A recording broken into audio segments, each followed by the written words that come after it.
Grab your spears and raise your tomahawks, Seminole fans. You are listening and watching The Warpath, the weekly collaboration between the Osceola.com and Warchant.com. My name is Nick Carlisle, staff writer for the Osceola. That is Matt Lasser, recruiting writer for Warchant. Welcome to the show, everybody. And we got what we wished for last week, Matt. A packed recruiting episode full of a lot happening, with a lot of things going on.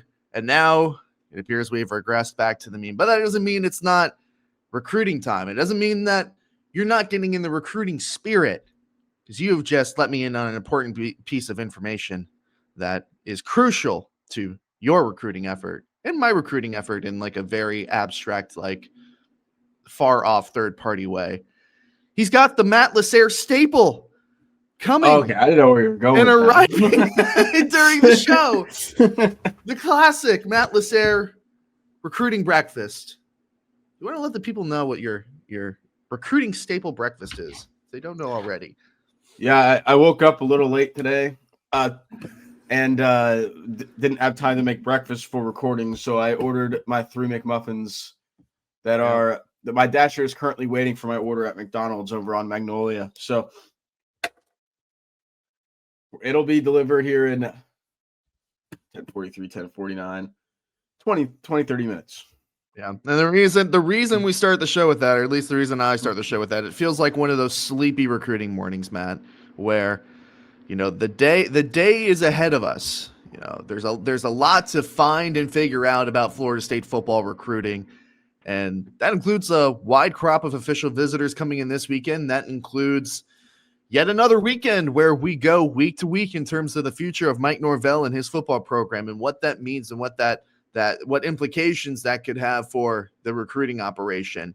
There's still a lot to learn. There's still a lot to figure out. It feels very fluid. It feels very week to week. A loss to Clemson on the road last Saturday, what I would assume you also feel like was a very winnable game, not only in terms of the energy that was around that football game, but also in the product on the football field. Players play a little bit better. Players execute a little bit better. You're looking at a rivalry win on the road, and that could really have revitalized the recruiting at Florida State to go on a run to end the season.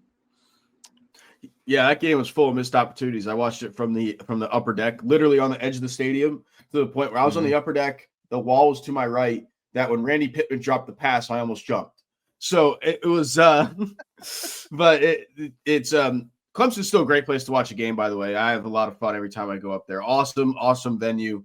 But, a lot of missed opportunities in that game. One caught pass, one play that wasn't fumbled, and you're looking at an easy win, really, because I don't like the defense actually played well. Hopefully they should win this week, man. Virginia Tech is sorry.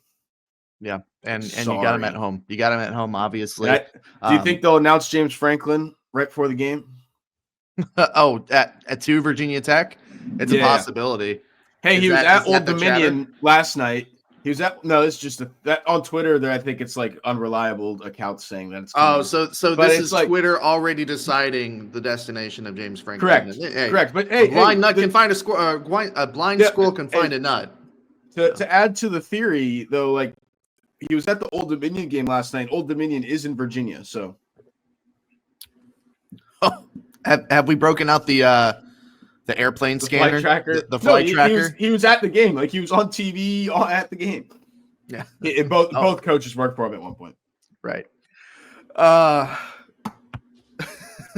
Yeah, no, it's week to week. It's going to continue to be interesting for Florida State recruiting, I think, Matt, because we've used this analogy for a couple weeks now. It's like this entire thing is in limbo, and it could definitely go one way. It could go the other. It's very hard to kind of predict what's going to happen with Florida State and who they're recruiting right now. One of those tough predictions, which we thought you and I both felt pretty good about Fatboy Wiggins committing to Florida State. Obviously, a couple of RPM predictions in for him last week, but he ends up going on a visit to Wisconsin, committing to Wisconsin. Are you surprised, Matt, that Wiggins decided to go up and play for Fickle up in Madison? I was surprised, but with this coaching staff kind of in limbo where you don't really know where it is, and the Wisconsin AD has done very similar. They actually, Wisconsin and Florida State put out statements about their coaches on the same day a few weeks ago, but Wisconsin's had a much different tone, and now I think they've said that they're going to put more resources towards football, that they need to compete. Yes. So I don't know for a fact that they had a higher NIL offer, but that announcement was only a few days before Wiggins committed. If you want to go to theorize again, I don't know. Again, I don't know if he got a bigger offer or not, but the announcement that they were going to put more resources towards football came only days before Wiggins committed, and he might have been on that visit when that announcement happened. Well, but anyway, also, I was talking to Chris Nee on the beat when we were driving to Gainesville on Tuesday for the basketball game, and he pointed out, dude, this is the first time that a kid's been training to Florida State takes a visit to Wisconsin and then goes to Wisconsin. It's actually happened a couple times recently, so it's kids like Wisconsin, especially if you're a running back, and if Wisconsin's going to go back to that identity of ground and pound, run the ball, it's perfect for Wiggins. Wiggins is like the typical Wisconsin running back. Well, not ground and pound. He's a speed guy, but they always get someone from out of state who can just run, and that ends up being the focal point of their offense, right? Like that's Wisconsin's brand. Yep. No, Chris Nee, ever the observational guru that we know him to be. I mean, he's got a point there. I mean, Yaya God went up to Wisconsin, committed to Wisconsin, though I don't know how. Nick Clayton from last year. Yep, I don't know how thrilled Florida State was about God, but definitely they really wanted Nick Clayton, especially after they missed on some guys. Is that going to go down as one of the biggest missed free throws for this staff in terms of recruiting? Is that Nick Clayton recruitment? Because I feel like it is. That's the one that I think a lot of us always reach back and talk about is how. Yeah, because it switched overnight, right? That he was a take and then wasn't a take, and then obviously he completely wrote you off after that. And then, I think in general that's a good one to point to because they could have had him if they wanted him. The kid wanted to be here. That there's no doubt about that. But in general, man, Wisconsin seems to have Florida State's number when it comes to recruiting. It's kind of funny because you don't really expect it, but they do. Well, it's also, Big Ten football. And certainly there's a lot to love about Madison, Wisconsin. It's going to be cold as hell, and especially for a South I've Florida never been there. No, sorry, not even a South Florida kid. He was going to FIU from Atlanta. It gets cold. It can get cold in Atlanta, but nothing like the freezing tundra of Madison, Wisconsin. One of my best friends, my college roommate and best friend from high school, ended up going to Wisconsin for grad school. And he was born and raised in South Florida, was in Florida his entire life, and he went up there and said, I made a massive mistake. Shout out to Andrew if you're listening. Also with Wiggins, we've said this. You probably do want a running back in this class, but it's not. Yes, especially if this staff stays and saves their jobs, which I still think is possible. And honestly, I would point towards likely in my opinion right now. But it's you don't need a running back in this class. You can also still go to the portal and backfill it. Maybe they'll find a JUCO guy as we'll go down this list. They're offering a lot of JUCO guys for last second chances right now. And we've talked about it ad nauseum, really. You don't need a running back in this class, especially with Sam Singleton doing well and kind of upping his production. Usman Kroma, I think his production will start to get up this week in his last 3 games. At least Norvell said as much as press conference. Sawchuk still has another year. You kind of already have your core there. And if Gus is still here for the long haul, here for a couple of years, he doesn't like rotations anyway. He normally likes to find one guy, which is interesting that they haven't found one this year. So I think in general, you don't if the running back did come this year, you wouldn't see him for 2 to 3 years. Yeah, no, that's a good point. I do think that Singleton playing well in recent weeks does have a little bit to do with that, but not a tremendous amount. I don't think that was the thing that flipped things negatively. No. They still would have taken him either way. Yeah, it's interesting. Do you think that, you kind of touched on this a little bit earlier. Is it more the fact that, in your mind, is it more the fact that Wisconsin's head coach and Luke Fickell got a vote of confidence and got that guarantee that is going to be back as head coach next season, and Norvell that didn't entirely 100% get that? Obviously, Alford released a statement, said we're going to evaluate the end of the season, and the speculation is that he's going to be fired. Is that that shaky ground that Norvell is still standing on is continuously standing on week to week comparison to Fickle, who at least Wiggins knows is going to be there next year? Is that the major factor you think in this recruitment? Because that's what I think that it is. I don't know if it's a major factor, but I mean, it has to be, right? I mean, I will say Wiggins did like the statement that Alfred put out. He liked the fact that they were standing behind Norvell, and at the time, he even said, like, that's what it was trending towards. He even told me, like, yeah, I think that tells me, like, I'm going to be a Seminole soon. Obviously, that didn't happen. Now I'll say that now because I was trying to keep that quiet when I thought he was trending to Florida State. But that was the big reason why I thought he was trending to Florida State. And in general, yeah, you have to look at that, right? Like, if you're not looking at that, it's stupid. Like, it's just for your future. I mean, most of these kids transfer anyways, but the kids who do the best are the ones who are in systems the longest, and then they'll shine in that system because they know it. That's not rocket science to figure out when you look around college football. So, yeah, I think that has to be a big factor. Thing that I just thought of as well is that Amari Latimer is committed to Wisconsin, and Florida State did cool on him massively. So I think Ohio State is still pushing there for Latimer, a couple of other programs. So I just kind of going they through wanted the him, and Rolodex. they were never able to get him on campus. Yeah, just the Rolodex in my mind of names that Florida State could go after if they're really looking for a running back this class, and they actually feel like they need one. But I tend to agree with you. It's weird because at the beginning of the spring and going into the summer, I'm like, okay, they've got Amari Thomas committed. I feel like they could probably take 2 running backs here, depending on how they were things going shape big out. game hunting for the second one. And now we're in a position where stuff like that. And now we're in a position where we could say, they're probably okay without one, or you could go portal shopping if something materializes in the portal. But I think and when you talk about Gavin Sawchuk, that was really kind of the undersold aspect to bringing him in the spring window, is the fact that he does have a second year of eligibility. It's not just a one and done. Yeah.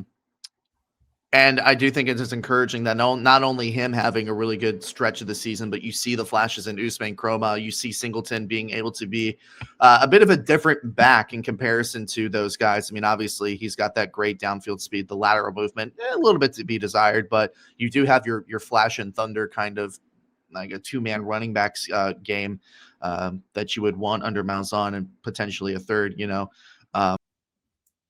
we kind of touched on this earlier, and actually brings up an interesting question that I kind of just want to do an audible here on the Warpath.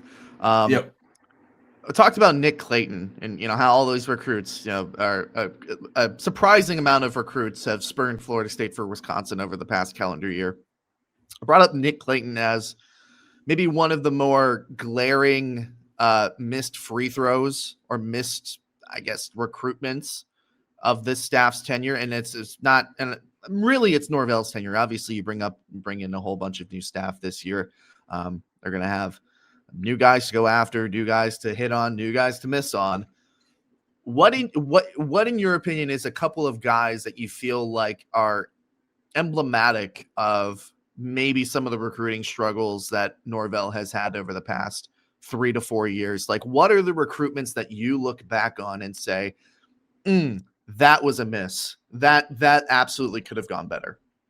And you can use Nick Clayton as one of those. Obviously, Nick just Clayton, because it's topical and we've got time to fill. Man, I don't even know if I can think off the top of my head, because there's so many kids that every cycle that it all gets jumbled up for me. I want to go with the wide receiver, but I can't think of it off the top of my head. Like, Jamie French was probably NIL, right? Like, he was probably too expensive. I wouldn't say they messed that one up. Like, it was just like too expensive for what you were looking. And at the time you had a good receiver class. I don't know. I think a lot of the ones that go to my head is just like you lost off of being 2-10. So it wasn't like a big deal. Like, obviously I would have loved to have Dalen McCutcheon. But it's I can't think of off the top of my head guys that they completely missed. There are some, there's definitely some, but I get them all jumbled up in my head to where I can't even think about it. But they have, these past 2 years, they have hit, and I think that's going to be a big, when the evaluation at the end of the year happens for Norvell, and you saw it in the press conference this past week, that I think his argument, if you get him, Peter Collins, Michael Alford, President McCullough in a room, and they're evaluating him for this upcoming season or whether or not he's going to have his job, his big selling point is going to be look at these last two classes, and I think we've hit on something here that we have a future. I just need 1 or 2 more years. I know you're going to say they can't do that in year 6. That's going to be your next part. But I'm just telling you, they actually have done well, sneaky good in the last 2 classes, especially the last class. Yeah, what did you think of Norvell's comments? I mean, we could steer the boat in a different direction. I mean, because I was going to struggle to come up with names anyway for the previous question. I was hoping you had more in mind. We're the ADHD portion of the Warpath. Armando Blunt.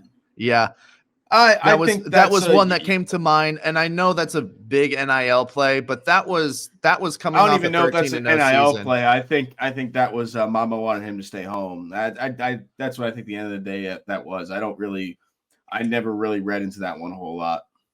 Yeah, I just felt like, I mean, it's really tough to battle Miami in those types of situations, but very much so. You won it initially, like you won it. You got him to flip. You know, obviously, since he was a reclassification too, you got him to flip, and then for whatever reason, you just couldn't hang on, and that was a really tough one. I mean, honestly, maybe our answer should just be the massive amount of defensive end recruitments that have just not worked out for Florida State. Maybe that could just that's a good answer. That is a good answer.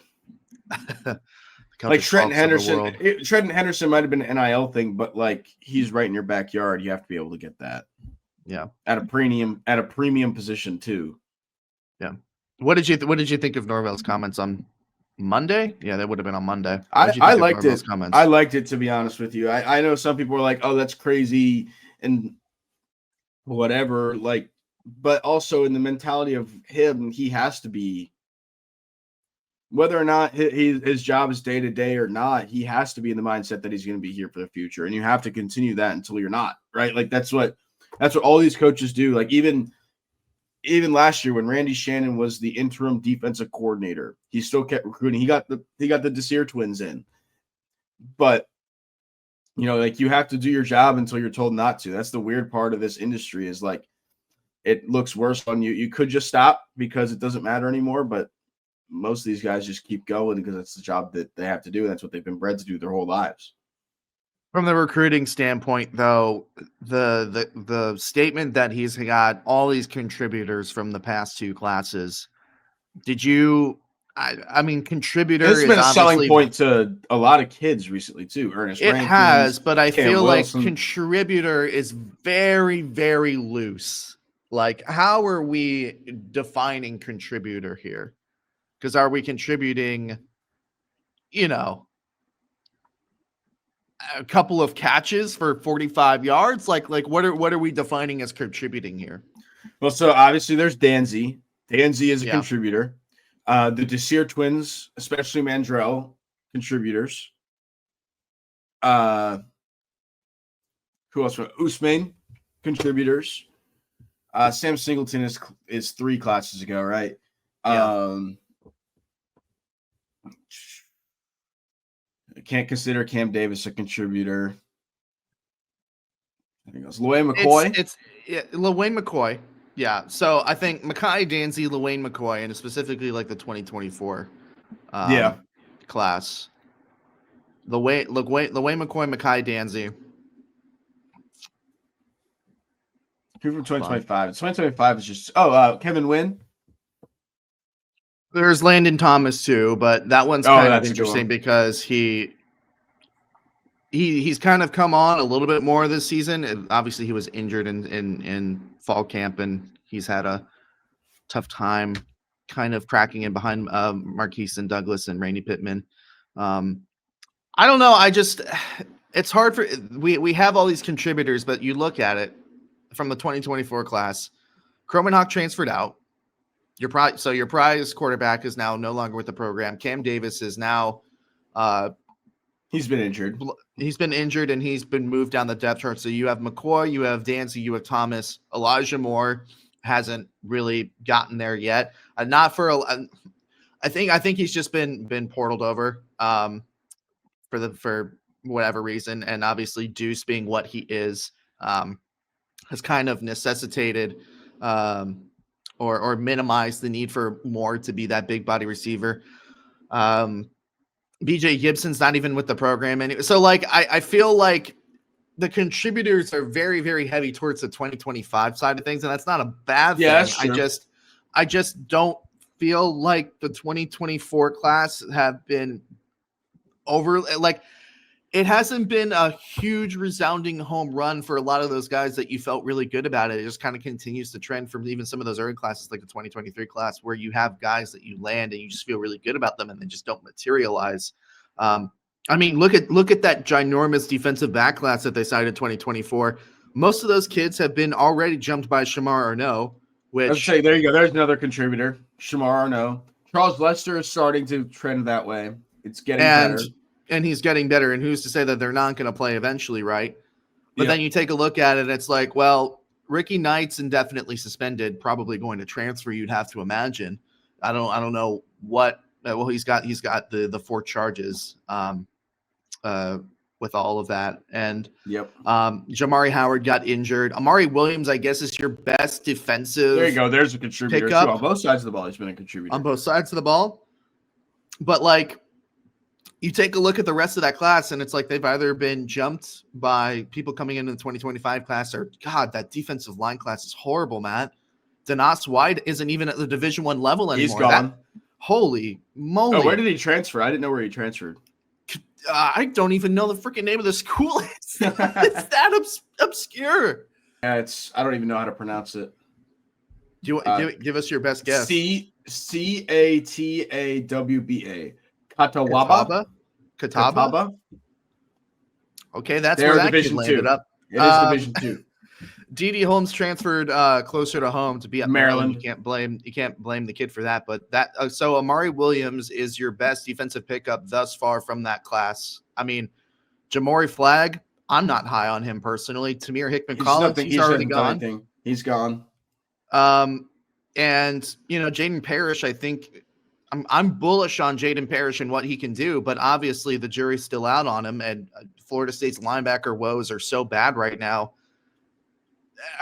The fact there's a lot of people ahead of him, but even the fact that he can't crack the 2 deep doesn't make me overly optimistic with how poor the linebacker play has been at times this season. He has looked good in the times that he's been on the field, but still, like you hope to see him more along. I don't know. Not to say that I disagreed with Norvell's contributors comment. I just don't think it's all that rosy. Like, if we're taking the rose tinted glasses off here for a second, there's significant holes in not only every single class leading up to the 24 class, but the 2024 class also isn't squeaky clean. 2025 class obviously has a lot that you're very excited about, but then it begs the question, all right, great, you have all these contributors. If you're not here next year, who cares? You're going to have the next administration is going to have to be able to bring these guys back in and keep them committed to the vision and to the program and have them bought into whatever the next, I guess, goal is or next stepping stone, like whatever they need to do to bring the program back to where the standard is, I suppose. So I don't know. While I think you and I can both absolutely agree the 2024 class, the 2024 class, and the 25 class are Norvell's best classes, and you've seen that with the hit rate. It's not squeaky clean, I guess, is what I'm saying. That's why it's not gonna be squeaky clean, but that's why I think the pieces are there. Oh well, I don't think any class is going to be squeaky clean, but the word contributor is very like. It's cherry picking, but because you have to cherry pick, there's a positive and a negative to everything, I suppose. Chowing down, it is the perfect time to talk about one of the sponsors of the Warpath, Andy Ludicky with My Perfect Franchise. Are you sick of your job? Are you ready to leave the corporate rat race behind? Do you have a job and want to add a side hustle to your portfolio? Do you want to diversify, build your wealth, and or leave a legacy in whatever you're doing? Andy can help you. He is a franchise consultant as well as an owner and helps people find franchises that fit their skill sets, their passions, and their financial needs and requirements. His services are 100% free. He's here to help you if you have any questions about owning a business. And Andy would love to talk any college football with you. So when you call in and ask Andy about what he can do for you, talk about your team, whether that's Florida State, whether that's Florida, whether that's Georgia, Alabama, Iowa State, wherever you are in the country. If you got a favorite college football team, let Andy know about it when you talk to him. You can call him at 404-973-9901 or head over to myperfectfranchise.net to learn more. Again, that call-in number for Andy is 404-973-9901. Thank you, Andy. And My Perfect Franchise for sponsoring the Warpath. All right, do you want to get into these official visitors? Because there is actually quite a lot of them. It is Florida State's last chance to bring in kids on official visitors before early signing day, which is December 3rd. Mark your calendars, ladies and gentlemen. December 3rd is the date. That is the ever-important date for this signing class. The potential for hell to break loose still there, Matt Lasser. It's going to be an interesting 3 weeks. We got 3 weeks to go, right? It's 3 weeks. 3 weeks to go, and I think it's just whether or not hell breaks loose is whether or not the staff is still here, right? Like that's our main decider. Yep. I mean, this is their biggest official visit weekend since the summer, technically. Right. Let's knock out the easy ones here first. You got a couple of commitments coming in on their official visits: Isaiah Williams and Corbin Fordham. So Corbin Fordham, obviously flipping from Ohio State earlier in the year. Really, I didn't believe that first visit was his official visit when he did come for what game was that? Was that the Miami game? Was that the Pitt game? What game was that? It was Miami. It felt like an right eternity. Before Miami. Yeah. It felt like an eternity since that happened. So Fordham coming in on his official visit. Isaiah Williams never took his official visit during the summer. Obviously, Florida State more than likely saving that for this exact scenario. A late official visit either to have flipped him if he was still committed to Ole Miss or to play a little defense if they did get him in the fold. I don't hear too much chatter about teams coming for Isaiah. I think both those guys are locked in unless obviously, again, if there's a staff change, everything's on the table. But as long as this staff is here, I think both of those kids will be Noles. Yeah. A couple of JUCO kids coming in as well. Jalen Anderson, who just got offered recently. So this one has developed pretty quickly, Matt. Jalen Anderson, really highly regarded edge rusher out of the JUCO ranks. And then Josh Warren Jr., somebody that we've mentioned on the show before, another edge rusher, maybe more of a jack prospect than a bona fide edge setter or a strong side defensive end, whatever that may be in Tony White's scheme. I'll let you pick and choose. Jalen Anderson, Josh Warren Jr., where do you want to go first? Yeah, I'll go with Josh Warren Jr., but because that's the one I've been talking to him the most. Jalen Anderson, I haven't talked to a whole lot, but that one's we'll get Jalen Anderson out of the way. We kind of got to see how this visit goes, right? Like this is a first time visit. We'll see how the impressions are and what kind of happens, but it's hard to get a read on these JUCO kids just because they haven't been here. It's a lot of backup options that you just need to get kids in. So we'll kind of see what happens. I'm surprised Jamin Pickney isn't on the list. Are you surprised about that, by the way? A little bit, but given that there's there's three other edge rushers visiting this weekend. You think they probably value these guys over him? I would imagine so. I mean, and it's felt like that recruitment in particular has been kind of one that, they're interested. They've obviously had a visit. He visited unofficially at one point. So there was a little bit of interest there, but it felt like that one's been the quiet one. Obviously, Cam Wilson being one of the louder ones. I think he's the number one target on the list right now, you'd think. I would have to agree. But it doesn't – a little bit surprised about Pickney, but not overly surprised in terms of, that felt like that one was kind of like an outside chance. That one wasn't getting as much buzz as the rest. But it's going to be interesting to see. They've got a lot of edge rushers coming in this weekend, and if we think that Cam Wilson is probably the one that they covet the most out of all of them. Yeah. So again, we'll get to Cam Wilson in a second. So Josh Warren, I've talked too much. He visited a few weeks ago. I forget which game it was. I want to say it was the Pitt game. That sounds right, right? Yeah, October 11th. So the Pitt game. He's already been on campus. So this is one that is good to see get back. Florida State is in his top 5. The other schools there are SMU, NC State, Florida State, Houston, and West Virginia. I have a text into the On3 SMU guy to see kind of how they feel about that one. But you would think with the visit this late in the season, unless he ends up visiting one of these other ones, Florida State's in a good spot if they want him. They offered him the day after that visit for the Pitt game, and he just got back to me on what he's looking for, and I'll just read it straight off. He wants to meet everyone, coaches, and more so the players, asking them questions about a day in the life of a student athlete at FSU. Of course, the coaches are going to lay it out for me and show all the bells and whistles. But if it's a program that I'm going to be at for 3 years, then I want to know what it's truly like to be there on a day-to-day basis. And also getting back to Doak to feel that game day atmosphere.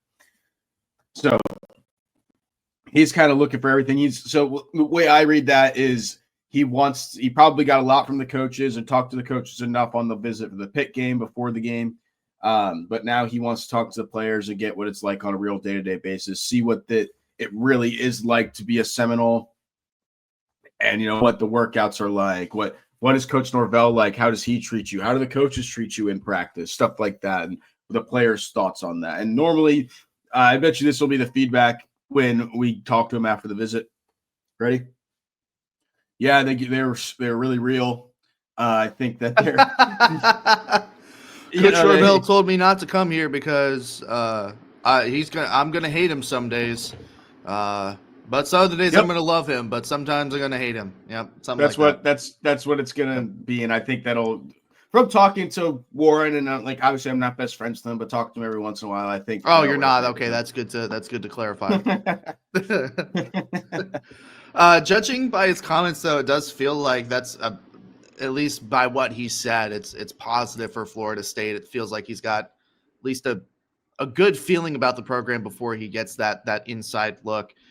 We know that probably Cam Wilson is probably the one that they want the most, but is Warren maybe the most likely at this point out of the 3 edge rushers that are coming in this weekend based on those comments, or do you feel like it's somebody else?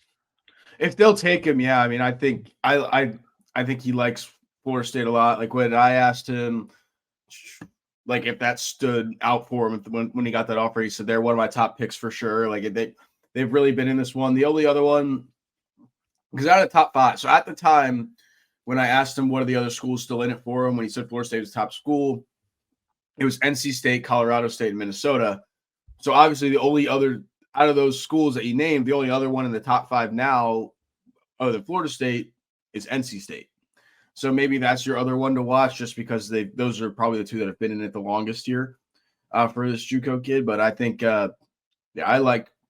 think he likes Florida State. T-Knight's done a good job of being in contact and calling him a lot behind the scenes. So I think he connects well. And yeah, out of the list, I would call it probably most likely Cam Wilson's probably the most wanted because you've been on that one for a while now. I'm kind of interesting. I find it interesting that he's still taking that visit. Once Hughes flipped to Syracuse and he was tweeting at Hughes celebrating that, I honestly wouldn't have been surprised if it got canceled. So I guess we'll move on to Cam Wilson. I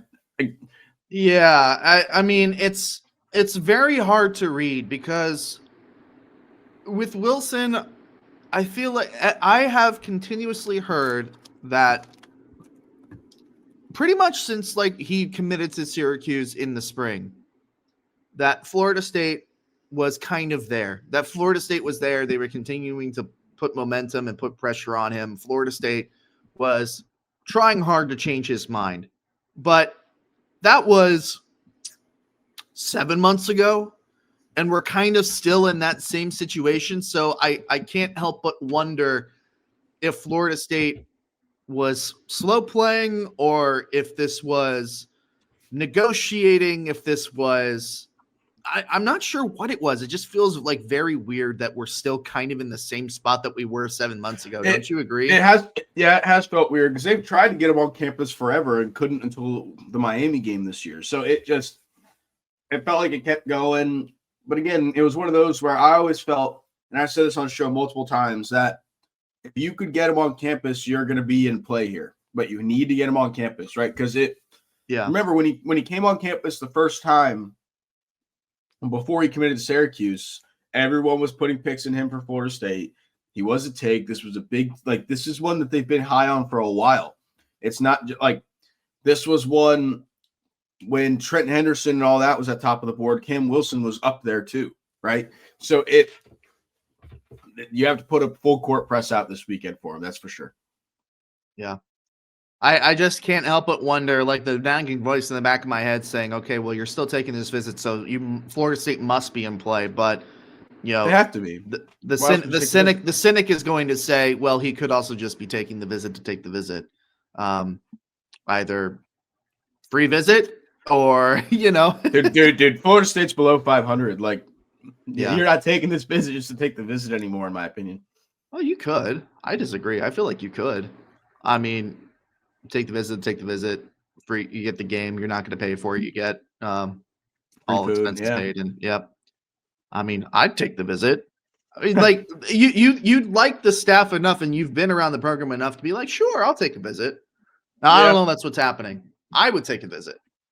Maybe Matt doesn't like free things. So do you think he's for the show then? Is that where you're trending? I don't know what to. It's so hard to predict these days, dude. I don't have a feeling either way on this recruitment. I genuinely don't. I think if Florida State pulls out a full court press, I think they can get him. And I think they need to get him. And now their edge rushers have gotten better because they've had 2 in, but I think they need to get him. Do you remember? Let me liken it to you this way. Do you remember how consistently before Xavier Tillard committed to Florida State, I'm assuming that you heard the same things that I did when it felt like Auburn was probably the leader. It felt like Auburn for everybody. And it felt like Auburn for everybody, and it felt like that for a while. Until he came out of his visit. And it begs the question, if they're so far in the lead and everybody feels like that's an Auburn lean, why hasn't anything happened yet? And, sometimes, kids are taking their due process in their recruitment. And obviously with Tiller, that was way back in the summer where you're taking official visits. I'm kind of taking that same approach with Wilson. You say that Florida State is lurking in the recruitment and they're a threat to flip and they have a chance if you get them on campus. All of that is true. Both things can be true, right? I've been hearing the same freaking thing since March and nothing's happened yet. So either this is the greatest long play in Florida State recruiting history, or I just don't, or it's really just not that strong of a push. It's that not that likely of a chance. I don't know. It doesn't feel. I guess I'd have to hear what he says after the visit to kind of get a feeling either which way. But you hear something for so long, and it's like Florida State's in play for Wilson. Florida State's in play for Wilson, and nothing's happened yet. And you got him on campus for the Miami game. You're going to get him back again. Anything can happen, but it just doesn't give me any strong positive vibes for Florida State in this one, I should say. And then a recent development really with Jordan Crutchfield. You lose Jay Timmons to Ohio State. You lose Tadarius Hughes to Syracuse. He's a kid that it's not like they just discovered him. He has had an offer for a while, but he hasn't been on campus for a while either, Matt. Committed to Kentucky. Last time he was on campus was March 24th. Yeah, so came in for a spring practice. Obviously, a long, lengthier safety, 6'3", I believe that he is. So I think this is more of a Hughes replacement, if you want to call it that, than it is a replacement for Jay Timmons. A defensive back, nonetheless, longer, lengthier, probably needs to put on a little bit more weight when he gets to whatever his destination may be, whether that be Kentucky or otherwise. What's kind of your initial vibe about Jordan Crutchfield coming in on an official visit? Yeah, I mean, it's good that you're getting him on campus. I think he was high on Florida State back in the spring. I'm literally reading back through the old interview right now.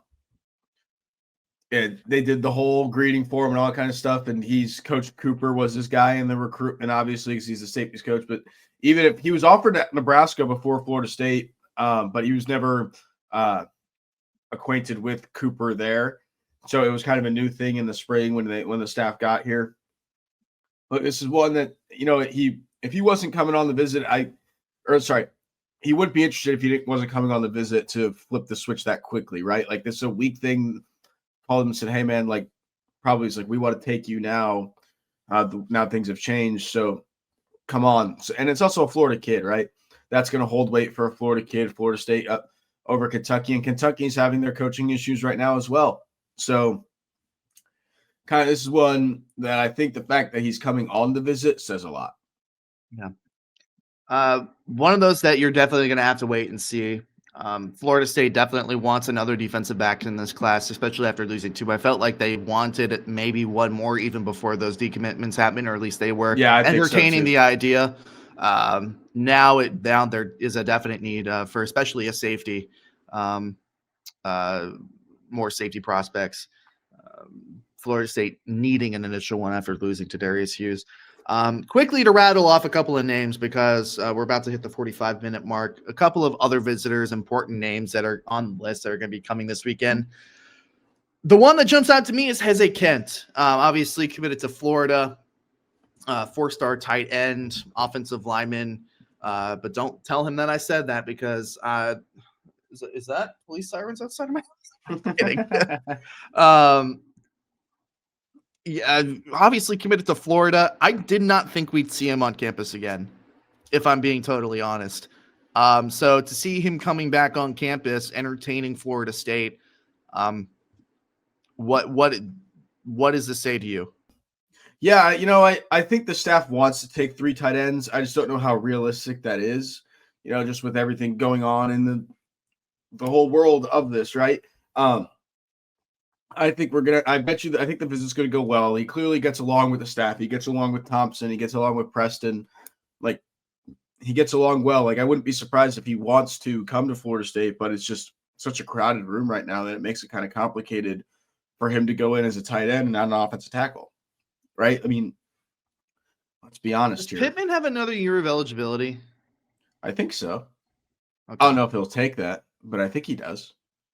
Right? He's not listed as a senior, is it? That'll be interesting. I think he's a redshirt junior. I think he's a redshirt junior. So let's just run through. You'll have Pittman, you'll have Landon Thomas, have a year left. You'll have Lofton, Gelsey. Even though Gelsey's receiver, is more receiver than they is tight end. So you'll have Lofton, you'll have Landon, you'll have Pittman. Amari, I'm assuming they're just going to continue to keep at defensive end, and it's very clear that it was the plan to have him be defensive end for that second season. He was recruited as a defensive end. Well, right, yeah. But I mean, the point being is that even way back in the spring, or even like earlier, maybe even last fall before the 2-10 season, the plan was for him to be a defensive end in year 2.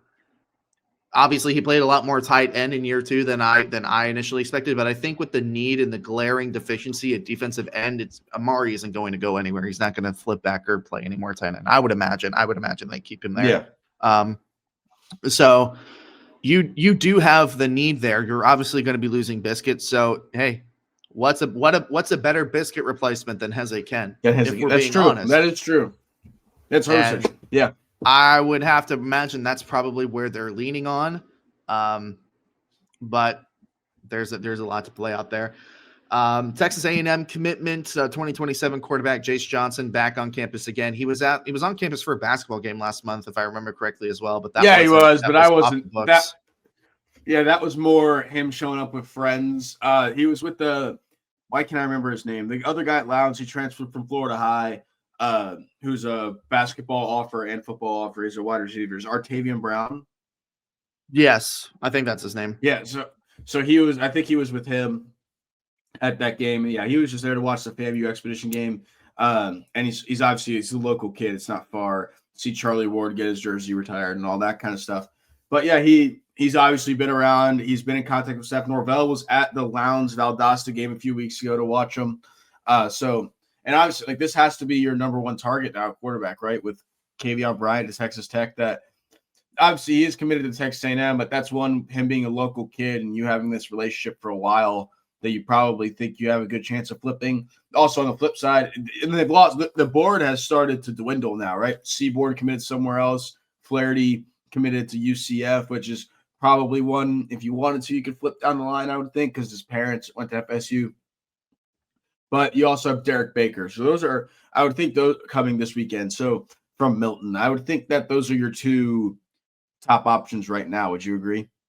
I would have to imagine so. I think it's Jace Johnson, and I think you should go all out on Jace Johnson. yeah, He fits especially the because Gus offense perfectly, and he's a local kid. Like it'd be an awesome story.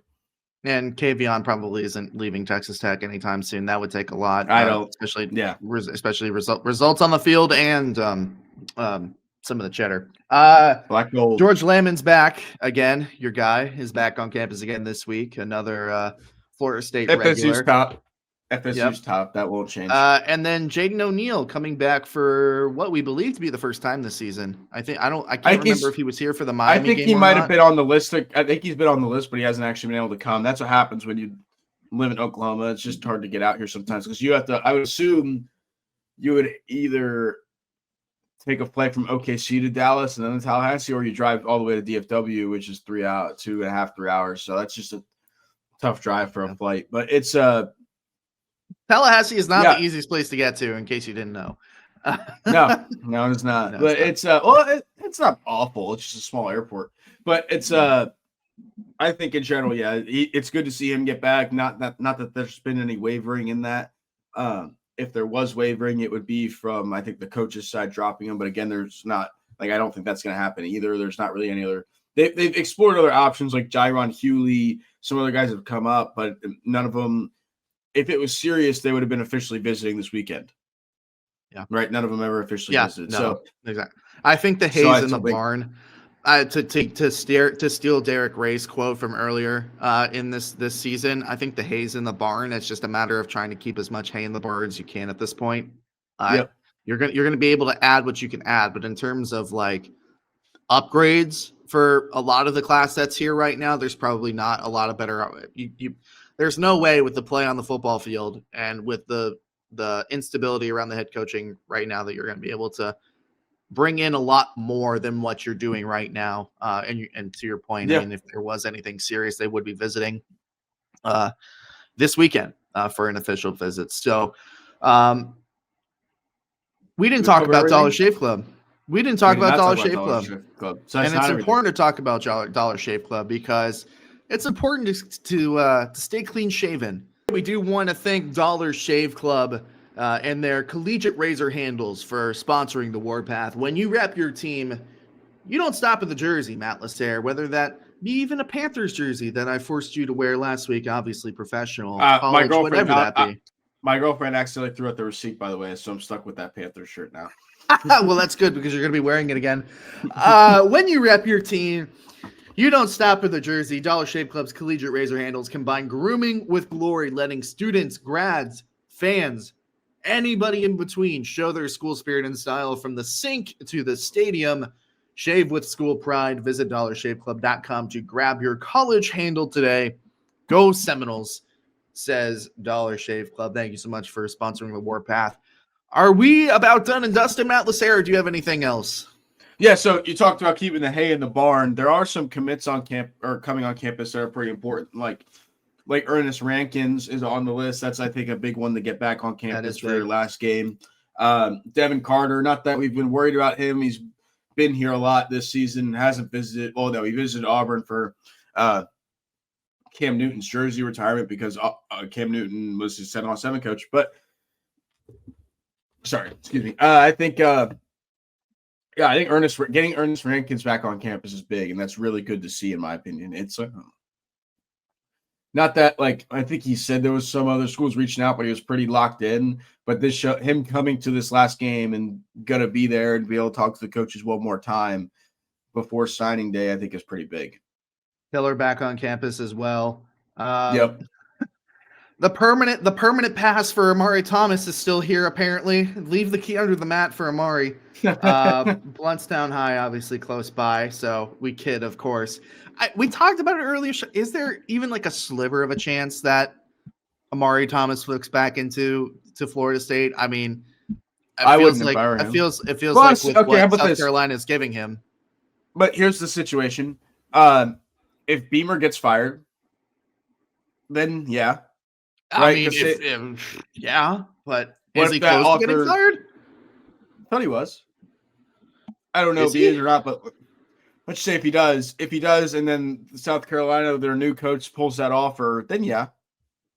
But outside of that, no. Oh, you know what we need to talk about is Gregory Batson. Yeah.